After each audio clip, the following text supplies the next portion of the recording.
Yako hiyo. Mwakaita wapi? Makadi ni makadi. Shio bali. Para. Tatiti chipfura hapa. Tanga tichitodalika sho. Tanga tichidalika kasaka taona pakanzi chikopo. Tangofungidzira kuti pane vhakari yekudrive. Tikutsvaka basa. Hondi. Mukutsvaka basa. Atambwa kuti kudriver rekudriver mota dzedu here. Aiwa, ichocho. Aiwa, manje pano isusu tinoita mahelicopter flights. Over the falls, magorges nekutendera magame park. Tichionesa mhuka. Ndobasa ratinoita isusu. Saka tinooffer those services pano.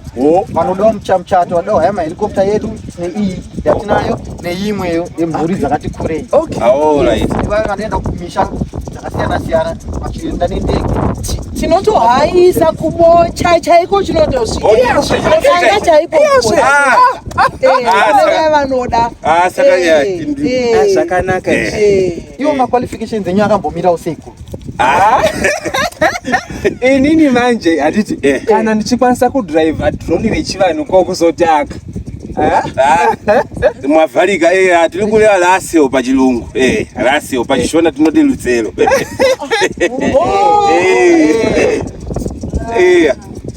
Izvozvo kutaura tiri kuita kuno aiko ndamuona ndachembera kana akatobva kuMalawi handina kuuya neground force kana bhodha chairo handina kudarika takauya nemumepo imomo saka tinokwanisa kudzidriva isi rusero.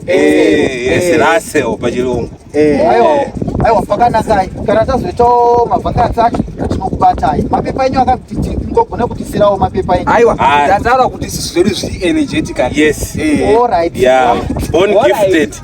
Amukwanisa kutipa makiitiro etest drive. Aiwa.